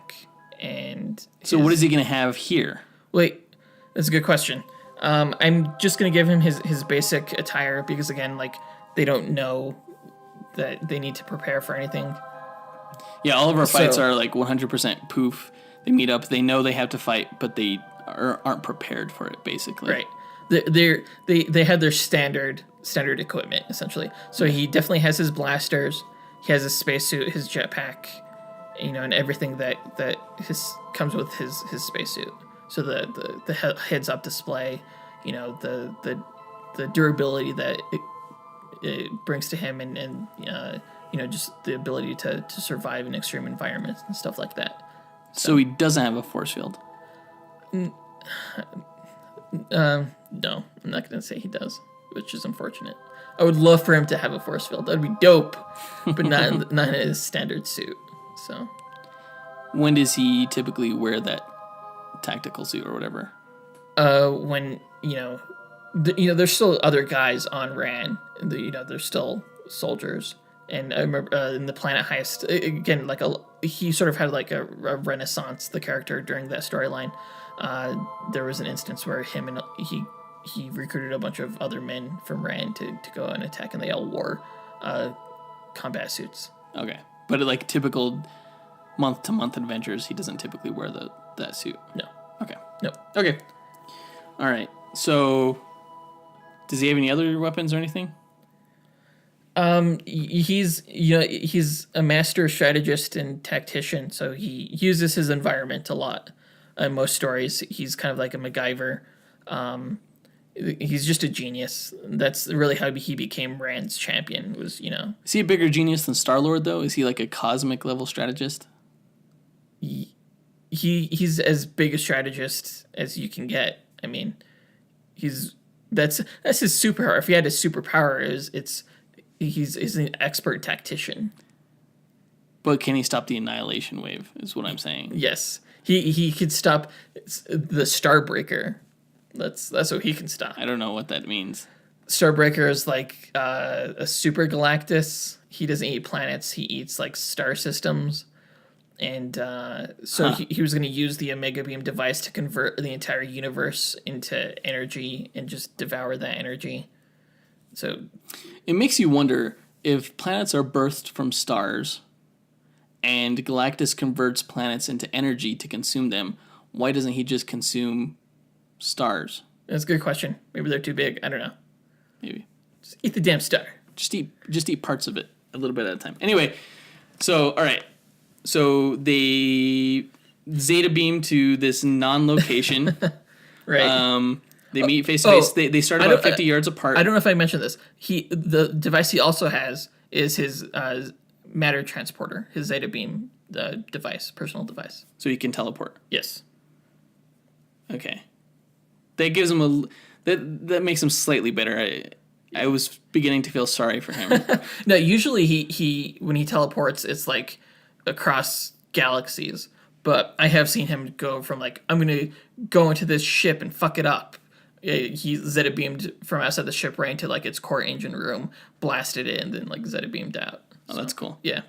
He's pretty badass. So they start out 50 yards apart. There's no environment save for a floor and a sky, and we'll see how this goes. So Adam Strange is used to like suddenly appearing in like some random place. yeah, he's probably not going to be surprised by this. No. What are Adam Strange's guns like? What do they shoot? How powerful are they? That's a good question. I've seen him carry different looking ones throughout the years. For the longest time, he only carried one. I think until recently, he's gone at it with both hands locked and loaded. As for like their power level, I don't know. It's your standard ray gun, honestly. Okay. Force or energy? Like it's an energy. An energy, so it'll like go through you? Yeah. Yep. It'll rip right through you. Are you just making that up right now? No. Okay. You're like, yep, that's what it does. It goes right through you. No, it's your standard laser gun. He's a very like kind of classical character. Definitely like Buck Rogers, like Flash Gordon. Like he was inspired by John Carter of Mars. So okay. All right, so we're gonna start this match out. So probably start out just blasting, since they're 50 yards apart. Yeah. See each other. Obviously, you go to the ranged weapons. Yeah. So I think they'll probably counter each other's blasts. Adam Strange's heads-up display. He's right from the moment he appears and he sees Star-Lord. He's doing threat assessment. So his computer is. Hey, Star-Lord's doing the same thing, man. He's doing the same thing. Okay. He's doing a threat assessment. So he sees his guns and stuff like that. So I'm sure right away he pulls out his guns and starts trying to blast his equipment. His equipment? Yeah. I don't know how good his equipment's not that big, if you know what I'm saying. Well, I mean, so like Star-Lord, Adam Strange is an expert marksman, especially with his heads-up display. And so I think the first thing he does is, shoots out one of Star-Lord's weapons, and he does this while he's traveling fast with his jetpack.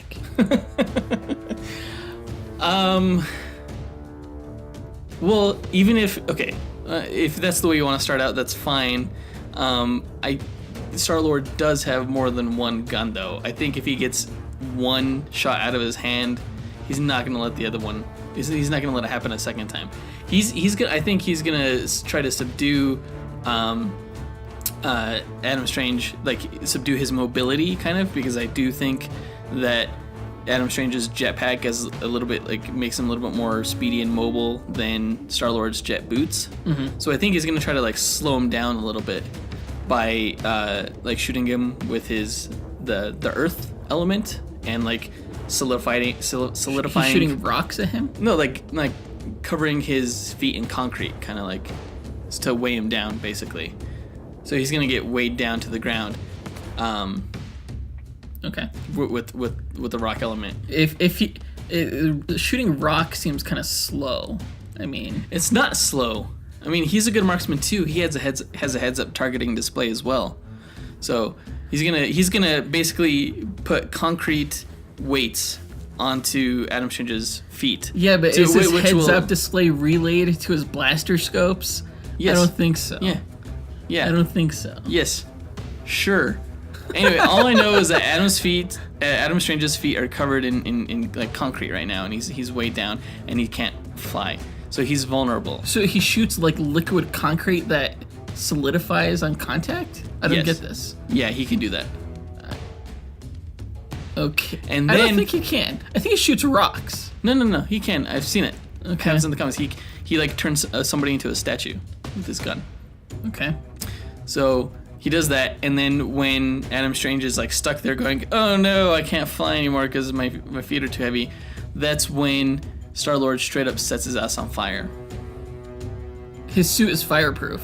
Is it? Yeah, his suit can withstand, being near the sun. It is fireproof. Oh. And he'll just blast the rock apart. Okay. And then after he blasts the rock apart... So he's blasting the rock apart with one gun, and then his gat pointed at Star-Lord's face with the other and starts firing. Okay. And... well, it maybe hits Star-Lord's mask, I don't know. But it's a durable mask. It like serves as a means of protection as well. Uh-huh. So at this point, I think if he blasts away the rock and is able to fly again, Star-Lord's going to throw a gravity mine to pull him back down to the ground. And then at that point, he electrocutes his jetpack, Adam Strange's jetpack, to disable it, to blow it up, basically. So he can't use his jetpack anymore. What? Yeah.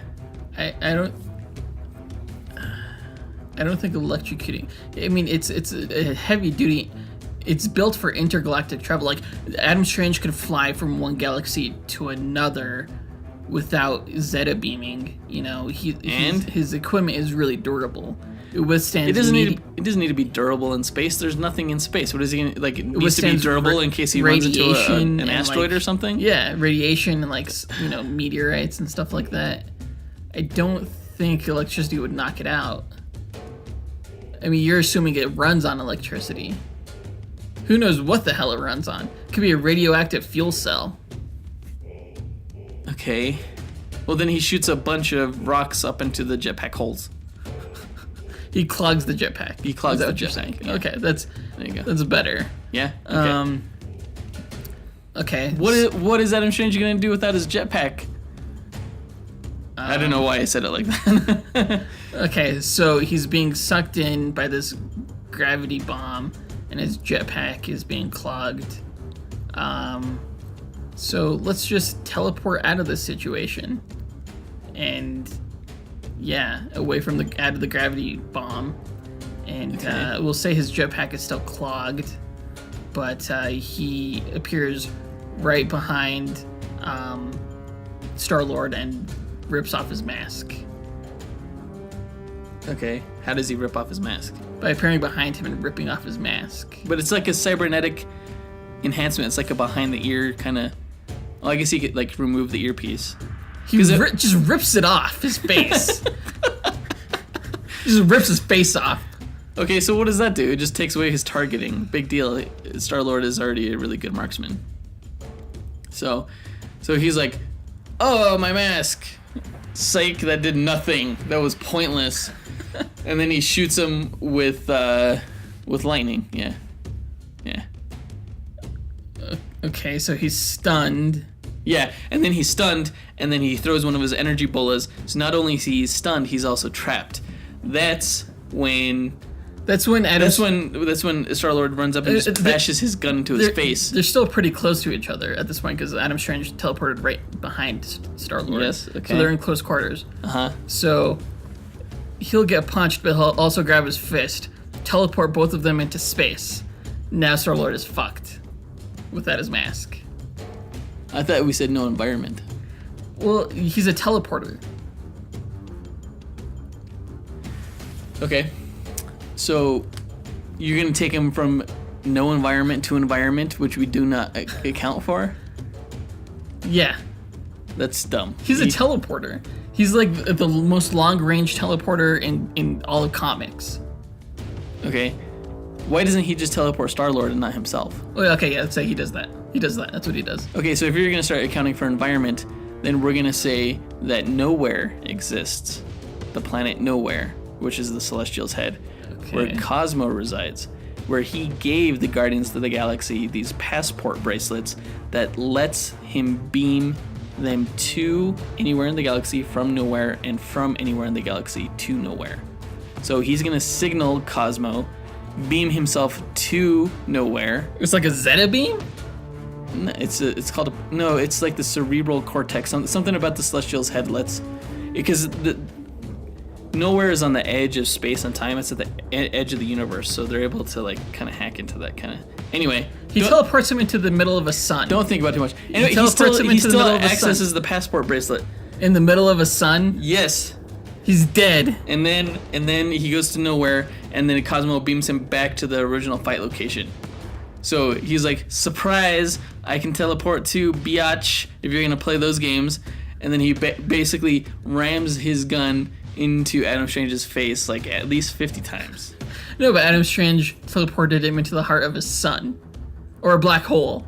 You can't say that. You have to go with your first answer. You said in the middle of space. He goes to Nowhere. He comes back. He breaks his stupid Zeta beam machine, so he can't do it again. He zaps it with his lightning gun. So he can't pull that stupid trick again. You're still assuming these things run on electricity. It doesn't matter if it's a lightning bolt force.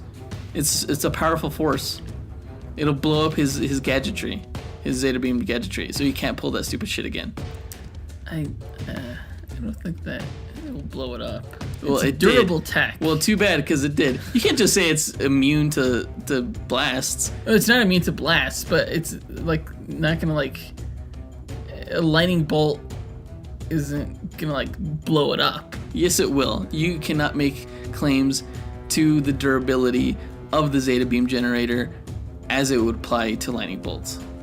It would blow it up. It's no longer functional. His Zeta beam transporter is also like.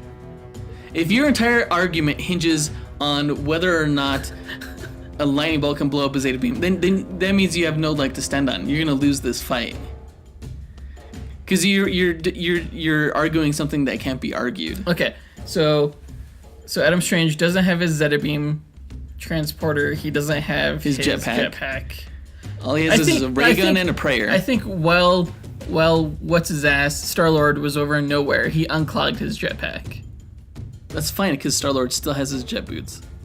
Okay, so he doesn't have his transporter, but he still has his trusty ray guns and his trusty jetpack, and so he, shoots him, flies and shoots him. Yeah, if like you're gonna play the whole environment thing, when Star-Lord was in Nowhere, not only did he grab a spare mask, he grabbed Rocket's Hadron Enforcer. Okay, well then, while Star-Lord was in Nowhere, Adam Strange Zeta beamed back to Ran and got his combat suit. So now he has his energy force field. All right, so now they have bigger guns, more powerful tech. So he shoots the Hadron Enforcer at Adam Strange, and Adam Strange blocks it with his force field. Can his force field block a blast that can blow up a moon? No, probably not. It's not gonna block it. He's gonna get hit and then die. Well, I mean, he has the force field for protection. I mean, it's gonna hurt him, but he's not gonna die. It's probably gonna overload his force field. This isn't all run by electricity. Everything's can't get overloaded. Do his shields not have a limit? I'm sure they do. Well, there you go. So basically, it's Adam Strange flying like cannonball with his force field toward Star-Lord, who's shooting the Hadron Enforcer. No. Who's to say that like he doesn't see this coming with his heads-up display, and so he adjusts accordingly, and the bullet misses. Fires a bullet, right? No. Well, kind of. It's just an explosive thing.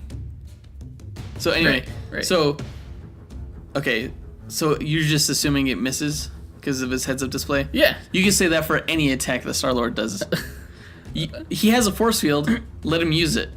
Okay. All right. The question is, does he get through the Hadron Enforcer and get to Star-Lord, or does Star-Lord use the Hadron Enforcer and kill Adam Strange at that moment, despite the force field, because it's such a powerful attack? Well, now he has his plasma cannons, which probably aren't moon-shattering powerful, but they're a lot more powerful, like to affect starships. Yeah, if he gets through the Hadron Enforcer, he would definitely shoot Star-Lord with that, and that would definitely hurt a lot more than those ray guns.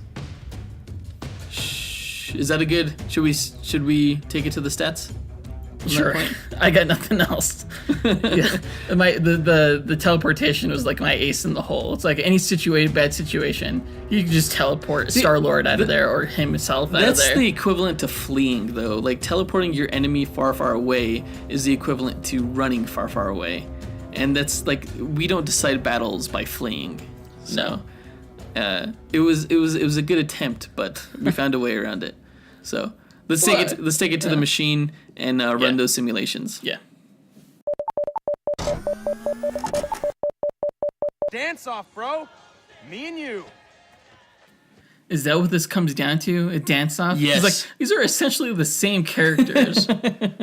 They pretty much are. So the only way to truly decide is to see who has the better dance moves. And Star-Lord wins that one. So we ran 1,000 simulations of battle. It was semi-close, not as close as our last match, which was the closest match we've ever had. That bothers me when they're that close. Why?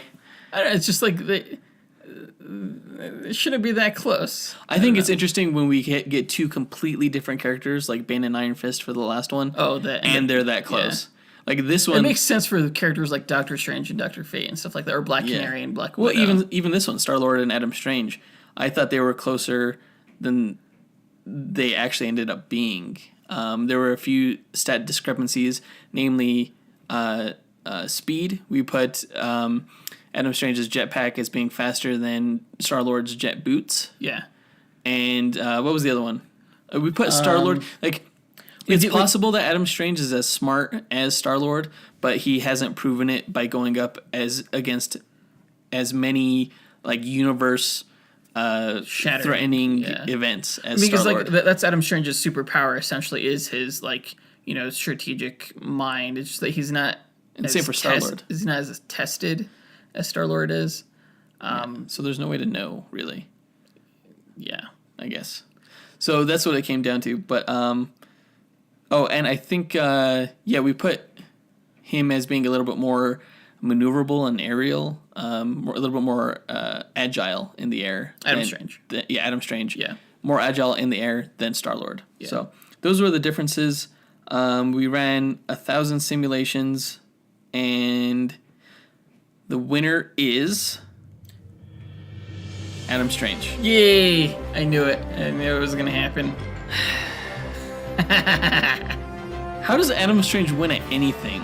He's just awesome. Is he awesome though? Yeah. He's no more awesome than Star-Lord. I don't understand how Star-Lord lost this one. Like, it should have been closer than what it was even. So, out of 1,000 matches, Adam Strange won 598, according to the simulations. Almost 60%. Almost 60% of the battles. Good. I kind of want to run it again, but that's not how we roll here. Don't do that. I could keep running the simulations until Star-Lord wins, which is probably what I should do from here on out to make sure that Marvel stops losing, because we've lost this one, and I don't want to give spoilers don't give away. Spoilers for we've lost a few episodes. In the past, I will say, that I think that we should have won. But, this is a tough one. I think it all comes down to, his just how maneuverable, and once you factor in teleportation as well. Yeah. I mean, it's especially like the level of teleportation that Adam Strange is capable of. Right. So, and also we put their blasters at almost even strength, because we figured that Adam Strange's blasters were at least as powerful as the most powerful blast from Star-Lord's element guns, which is his lightning bolt blast. So we figured they're plasma laser guns, so it's probably about the same in terms of damage. So sucks, man. And they were both like weaker. Like they both had weaker weaponry than I thought. Like just their standard, not accounting for like their heavy duty like upgrades and stuff like that, but just like their standard stuff. It wasn't as didn't pack as much of a punch as I thought it would. Right. Yeah. It's less about their firepower and more about their brain power. Yeah. And everything. Yeah. But even then Star-Lord still lost. God, it's so stupid. Anyway. It doesn't matter your opinion. All that matters is the stat machine. All that matters is that Adam Strange can't dance. That's all that matters.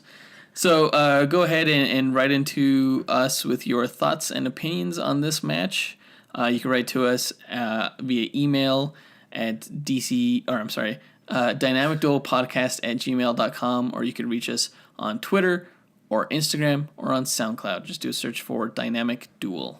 The hint for this episode's trivia question, the question again is, what word or phrase will get your ass sued by both Marvel and DC if you try and use it commercially? And the hint is, the old toy company Mego? They made like superhero dolls. No. They were the dolls that were used in Twisted Toy Fair Theater by Wizard Magazine. Yeah. And the ones that inspired Robot Chicken. Yeah. So they originally owned this trademark, but surrendered it to Marvel and DC in the 1970s.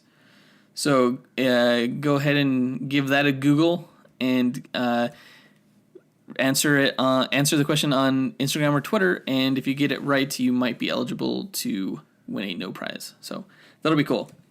Anyway, that does it for this episode. In the next episode, we will be reviewing Guardians of the Galaxy Volume 2. You're really hoping he would win this one. Weren't ya? Weren't ya? Hey, if he had his whole team with him, Adam Strange would be dog shit.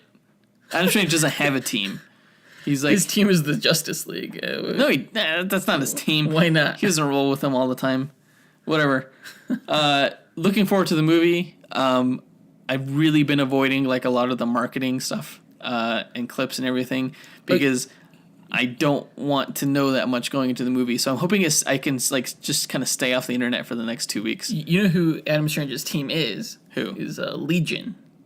Not the Legion of Superheroes from the future, but the Kaluan is like the supercomputer brain race. Like Brainiac was a Kaluan, and he leads that team. I don't care about anything you're saying. Okay.